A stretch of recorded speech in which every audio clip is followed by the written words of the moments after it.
skip to content a New Jersey man who planted a pair of improvised bombs in Manhattan in September 2016, injuring more than 30 people when one exploded, said in federal court Tuesday that he doesn't harbor hate towards anyone. But Ahmad Khan Rahimi said he felt targeted by U.S. law enforcement authorities because he observed Islam outwardly through his clothing, beard and prayer habits. I have learned to understand why there's such a big frustration between the Muslim community overseas and the American people, he said. Rahimi did not explain his motives or apologize for the attack. After listening to Rahimi, also identified in court documents as Ahmad Rahami, U.S. District Judge Richard Berman sentenced him to 2 life terms plus 30 years in prison. Berman also ordered restitution in the amount of $562,803.03 to compensate victims of the attack for injuries and damage to their property. At liberty in the community you would be and are a clear and present danger, the judge said. Rahimi, 30, was convicted in October on charges including using weapons of mass destruction, bombing public places and destroying property by means of fire or explosives. The charges also included using a destructive device during and in furtherance of a crime of violence. A year earlier, in September 2016, Rahimi transported 2 improvised pressure cooker bombs, similar to those used in the Boston Marathon bombing in April 2013, from New Jersey to New York, placing both in the Chelsea neighborhood of Manhattan, authorities said. One bomb left near a trash bin went off about 8:30 p.m., injuring multiple people. The other bomb, 4 blocks north, was discovered and rendered safe before it could explode.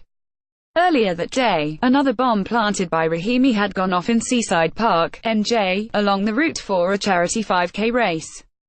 The next day, 6 more bombs were found in a backpack at the entrance to the New Jersey Transit station in Elizabeth, NJ.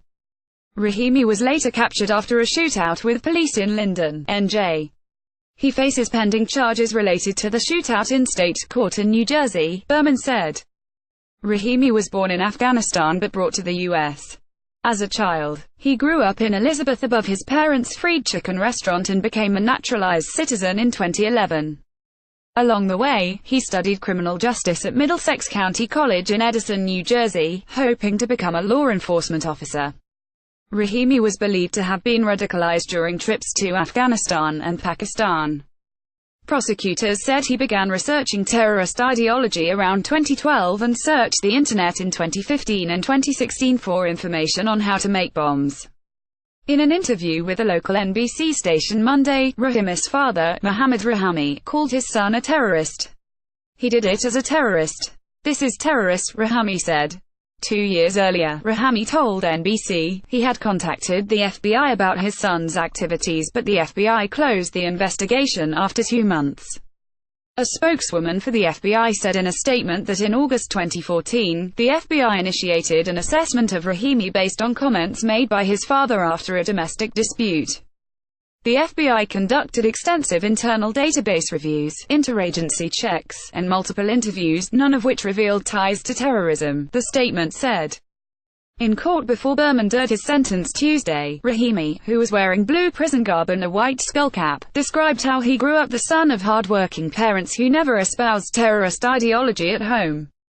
My dad throughout his entire life tried to give us what he missed out on, he said, his father sitting in a back row in the courtroom. Rahimi said that he integrated comfortably into American society while growing up, but was later targeted by the FBI and other law enforcement for questioning at airports. What red flag did I throw up, other than wearing a Muslim attire, he said. Rahimi vigorously denied allegations by prosecutors that he had tried to spread terrorist propaganda while in federal custody. Assistant U.S. Attorney Sean Crowley said in court that Rahimi's statement that he bore no one hate was ridiculous. Everything that he has done since September 2016 and well before that was fueled by hate, she said. Berman said that he could understand that Rahimi might have grievances with how he was treated, but that they did not justify his actions. Innocent people on a Saturday night on 23rd Street. It's inexplicable that anyone would do that intentionally, but it's clear from the evidence and the record that you did, he said. Berman said he imposed the sentence because of the severity of Rahimi's crimes, his history of scheming and extensively preparing to try to kill innocent people, and the principle of deterrence.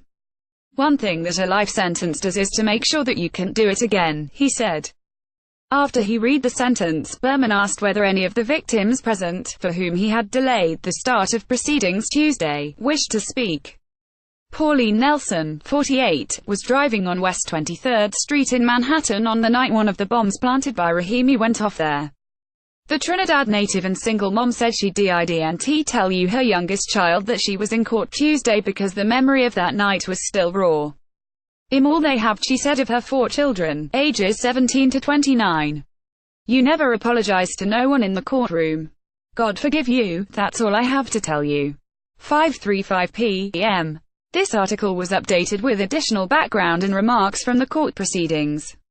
12:30 p.m. This article was updated with a reference to additional charges.